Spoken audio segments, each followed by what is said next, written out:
चीन की एक लड़की भारत संस्कृति यानी सनातन धर्म को बहुत पसंद करती है। अब वो अपने घर में बैठी हुई एक अपनी ट्रिप बनाती है और अपने माँ बाप को नहीं बताती है कि वो इंडिया घूमने के लिए जा रही है। वो पूरी तैयारी बिना अपने माँ बाप को बताए हुए करती है और दोस्तों वो चीन से भारत के लिए रवाना हो जाती है और वो भी उसका खास मकसद था कि वो हरिद्वार को सबसे पहले भारत में देखेगी। अब वह चीनी लड़की हरिद्वार आ जाती है और पहले ही दिन हरिद्वार में घूमने लगती है। शाम हो जाती है। शाम होने के बाद वो अपनी उस जगह पर नहीं जाती जहां पर उसने कमरा बुक कर रखा है। वो गंगा घाट के किनारे बैठी हुई रहती है।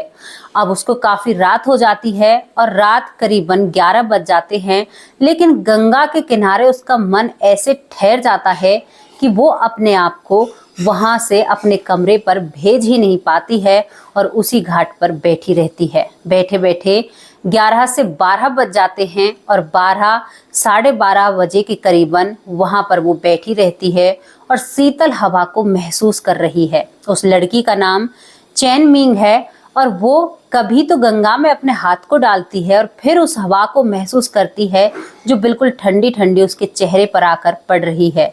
अब वहां पर पीछे से 4 मनचले आते हैं और वो उस लड़की को अकेला बैठा देख गंगा घाट पर जिन लोगों ने कुछ नशा भी कर रखा था वो उस लड़की को छेड़ने लगते हैं। अब उस लड़की को जब वो छेड़ते हैं तो वो आधी भाषा तो उनकी समझ रही है, लेकिन आधी भाषा उसके सर से ऊपर जा रही है। ये जो चीनी लड़की है ये हिंदी भाषा को भी जानती है, लेकिन इतना अच्छे तरीके से नहीं जानती है। वो कुछ संस्कृत भाषा को ज्यादा जानती है क्योंकि उसने संस्कृत के बारे में पढ़ाई की है और दोस्तों वो सनातन पर भरोसा करती है, सनातन धर्म पर वो विश्वास रखती है। अब इसके बाद जैसे ही वो मनचले उस लड़की को छेड़ते हैं चीनी को, तो वो अपनी आप को बचाने के लिए और गंगा नदी में छलांग लगा देती है।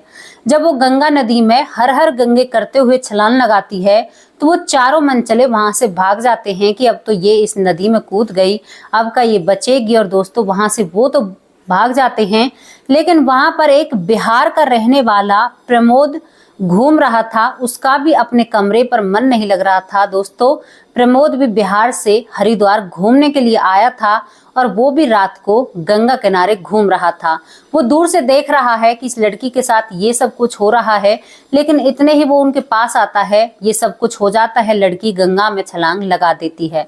अब प्रमोद उस लड़की के पीछे पीछे छलांग लगाता है और उस लड़की को गंगा नदी से बाहर निकालता है। बाहर निकालने के बाद प्रमोद देखता है कि जो लड़की है चीन से आई है वो बेहोश है और उसकी हालत ठीक सी नहीं लग रही है। अब वो उन लड़कों को तो देखता नहीं है जो इस लड़की को छेड़ रहे थे। इस चीनी लड़की को वो हॉस्पिटल पहुंचाता है। ये लड़की बेहोशी की हालत में होती है, शायद इसके पेट में भी पानी चला जाता है गलत तरीके से, और हॉस्पिटल में जाने के बाद ये लड़की होश में आ जाती है। प्रमोद जो कमरे से बाहर ही बैठा रहता है और इसके घर वालों के फोन आते हैं क्योंकि ये अपने परिवार के साथ ये भी हरिद्वार घूमने के लिए आया था। तो प्रमोद की जो माँ होती है कहती है कि बेटा करीबन 2 बज रहे हैं रात के और तू कहाँ पर है, हम यहाँ पर अकेले हैं, तुम्हें नहीं लगता कि हमें यहाँ पर अकेला नहीं रहना चाहिए। लेकिन प्रमोद सारी बात अपनी माँ को बताता है, कहता है कि माँ शायद लड़की यहाँ की नहीं है, विदेश की है और कुछ लड़कों ने उसे छेड़ा है और वो इसी वजह से गंगा नदी में कूद चुकी है और मैंने उसकी जान बचाई है। तो प्रमोद की माँ कहती है कि कोई बात नहीं बेटा, तू जब तक उसे होश ना आए तब तक वहां से मत आना, तो वहीं पर रहे और उसकी देखभाल कर। यहाँ पर प्रमोद की माँ भी बहुत अच्छी होती है। अब वो चीनी लड़की होश में आने लगती है। करीबन रात के 3:30 बजे ही वो लड़की होश में आ जाती है। नर्सें उसके पास खड़ी हुई हैं, तभी लड़की होश में आने के बाद कहती है कि मैंने तो नदी में छलांग लगाई थी, मैं यहाँ पर कैसे आ गई इस हॉस्पिटल में। तो वहां पर नर्स इशारा करते हुए कहती है कि बाहर एक लड़का खड़ा हुआ है, खूबसूरत है और वो तुम्हें यहाँ पर लेकर आया था अपनी गोद में। तो वो लड़की उस लड़के से मिलना चाहती है जिसका नाम चैन मिंग है। चैन मिंग इस बिहार के प्रमोद से मिलना चाहती है और जब प्रमोद अंदर आता है तो उससे दूर से ही इशारा करता है कि आपकी तबीयत ठीक है। तो यहाँ पर चैन मिंग अपनी आंखें नीचे करती है और एक इशारा सा देती है कि हाँ मेरी तबीयत ठीक है। अब इसके बाद ये जो बिहार का लड़का प्रमोद है, ये नर्सों से कुछ बात करता है हिंदी में, कहता है कि इनको तो समझ में नहीं आएगी, मैंने तो इनसे बात नहीं की है, लेकिन पता नहीं ये किसी के साथ हैं या अकेली हैं। अगर आप मेरी सहायता करें तो हम इनसे पूछ सकते हैं कि इनके साथ कोई और है या ये अकेली है। लेकिन चैन मिंग ये सारी बातें समझ रही थी और वो हंसने लगती है। जब प्रमोद देखता है कि चैन मिंग हंस रही है तो वो कहता है कि अरे मैडम, आप हंस क्यों रही हो? और यहाँ पर चैन मिंग हिंदी में जवाब देती है। जब चैन मिंग हिंदी में जवाब देती है तो प्रमोद खुश हो जाता है कि अरे इसको तो हिंदी बोलनी आती है, और वो दोनों आपस में बातचीत करने लगते हैं। प्रमोद कहता है कि आप अकेली यहाँ पर आई हो? तो चैन मिंग कहती है कि हाँ, मैं यहाँ पर अकेली आई हूँ क्योंकि मुझे सनातन धर्म को जानना था, भारतीय संस्कृति को जानना था। और चैन मिंग पूरी कहानी प्रमोद के सामने रखती है। अब यहाँ पर प्रमोद अपना नंबर चैन मिंग को दे देता है और कहता है कि खूब शौक से इंडिया घूमिए, इंडिया के लोग बुरे नहीं होते, अच्छे ही होते हैं। लेकिन चैन मिंग कहती है कि हाँ, हर तरीके के लोग हर देश में होते हैं, अच्छे भी होते हैं और बुरे भी होते हैं। अब इसके बाद दोस्तों, यहाँ से प्रमोद जैसे ही चैंग मिन से बात कर उस हॉस्पिटल से बाहर निकलने की कोशिश करता है तो चैंग मिन कहती है कि क्या आप मुझे कल पूरी इंडिया घुमा सकते हो या पूरा शहर घुमा सकते हो? तो यहाँ पर प्रमोद एक भारतीय नागरिक होने के कारण कहता है कि हाँ जी, क्यों नहीं, मैं कल आपको फिर हॉस्पिटल में आऊँगा देखने के लिए और यहाँ से आपकी छुट्टी कराकर उसके बाद हम घूमने जरूर चलेंगे क्योंकि मेरी फैमिली भी मेरे साथ है। अब इसके बाद प्रमोद अपने उस होटल पर जाता है जहाँ पर उसका परिवार रुका हुआ है। सुबह के करीबन 6:30 बज जाते हैं इन सभी चीज़ों के बीच में, और वहाँ पर अपनी माँ को सारी सच्चाई बताता है। प्रमोद का छोटा भाई भी माँ बाप के साथ होता है। तो यहाँ पर प्रमोद का छोटा भाई कहता है कि अरे भाई, तू चिंता मत कर, मैं मम्मी पापा और बहन के साथ हूँ, तो एक काम कर, उस विदेशन मैम को ही घुमा दे। वो लोग उससे मजाक करने लगते हैं प्रमोद से। तो प्रमोद कहता है कि अरे नहीं, ऐसा नहीं है, अगर मैं उन्हें देश घुमाऊंगा या शहर घुमाऊंगा तो उन्हें भी तो लगेगा कि भारतीय लोग कितने अच्छे होते हैं, और हमेशा हमें ना अपनी अच्छाई लोगों के सामने रखनी चाहिए। अब परिवार वालों से इजाजत लेकर करीबन सुबह 9 बजे जो प्रमोद होता है इस चाइनी महिला के पास पहुंच जाता है, लड़की के पास, और इसकी हॉस्पिटल से छुट्टी कराता है। क्योंकि प्रमोद एक अच्छा खासा बिजनेस किया करता था, बिहार से मुंबई रहता है, लेकिन फिलहाल वो लोग ट्रिप पर निकले हुए थे। तो प्रमोद के पास इतने सारे पैसे होते हैं कि खुद वो पैसे देता है हॉस्पिटल के जो इलाज हुआ है चैंग मिन का, और वहां से चैंग मिन को निकाल लेता है और अब वो पूरे हरिद्वार में घूमने लगते हैं। यहाँ पर दोस्तों चैंग मिन जो होती है वो भी प्रमोद को देखकर पहली नजर में इम्प्रेस हो गई थी, क्योंकि उसकी भाषा और प्रमोद के साथ रहने से ये एहसास हो रहा था। लेकिन अब प्रमोद जब सुबह से शाम तक चैंग मिन को देखता है तो उसे भी चैंग मिन पसंद आ जाती है, लेकिन दोनों एक दूसरे से नहीं कह पाते हैं। अब यहाँ पर शाम हो जाती है, पूरे शहर में प्रमोद इस विदेशी महिला को घुमाता है, और इसके बाद प्रमोद जब चैंग मिन को विदा करता है तो उसकी आंखें भर आती हैं, लेकिन वो चैंग मिन से कुछ भी नहीं कह पाता है। इसके बाद चैंग मिन अपने होटल पर पहुंच जाती है और प्रमोद अपने माँ बाप के पास पहुंच जाता है। लेकिन इन दोनों के पास एक दूसरे के नंबर आए हुए थे, क्योंकि चैंग मिन ने भी भारतीय नंबर यहाँ से सिम ले रखी थी। और दोस्तों चैंग मिन करीबन 1 महीने उस होटल में रुकती है और प्रमोद अपने परिवार को घुमाकर बिहार पहुंच जाता है।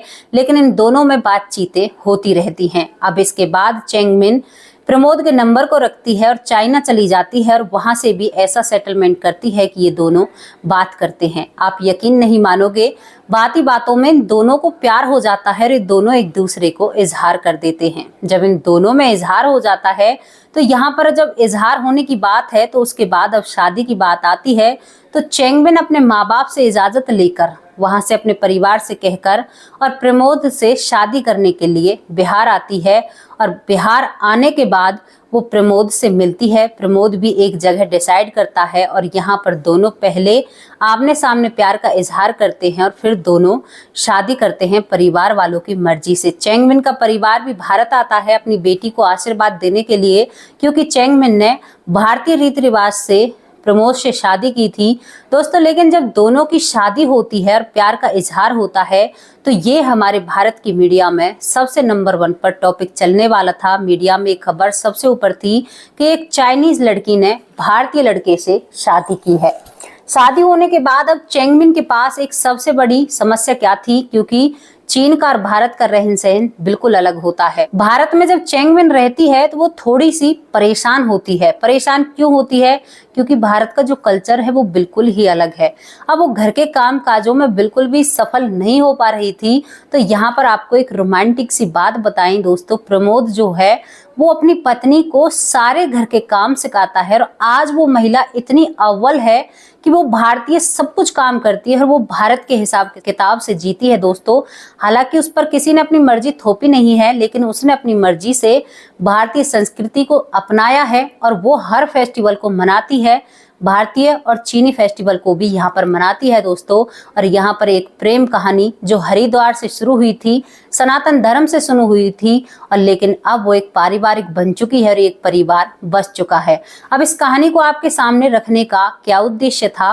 पहला उद्देश्य ये है कि अगर कोई विदेश से हमारे देश में घूमने के लिए आ रहा है तो उन मंचलों को वार्निंग देती हूँ कि अपने देश की छवि को बिल्कुल भी आप लोगों को खराब नहीं करना चाहिए। एक विदेश की लड़की के साथ आप कैसे बदतमीजी कर सकते हो? आपको क्या अपने देश की चिंता नहीं है? क्या अपने देश का मान सम्मान ऐसे गिराना है? अगर वो लड़की उसे प्रमोद नहीं बचाता तो उसके दिमाग में भारत की क्या छवि रह जाती और वो हमारे भारत के बारे में क्या सोचती। और दोस्तों एक और बात यहाँ पर होती है कि जो लोग मिलने होते हैं ना, चाहे वो विदेश में ही क्यों ना हो, वो किसी न किसी बहाने मिलकर रहते हैं। ये सत्यता पर आधारित कहानी है। तो कैसी लगी आप लोगों को ये लव स्टोरी, जहां पर प्रमोद को नदी में डूबती हुई उसकी दुल्हनिया मिलती है और उसकी दुल्हनिया विदेश से आई हुई थी। तो जैसी भी आपको ये लव स्टोरी लगी हो, आप राय कमेंट बॉक्स में रख सकते हैं। कल फिर हाजिर होंगे किसी सच्ची और अच्छी स्टोरी के साथ। और दोस्तों आपके सपोर्ट और प्यार की बहुत जरूरत है। हमें आगे बढ़ने का मौका दीजिए और ऐसे ही सपोर्ट कीजिए और अच्छी अच्छी कहानी आप लोगों के सामने लेकर आते रहेंगे। तो इसी तरह सपोर्ट कीजिए। जय हिंद।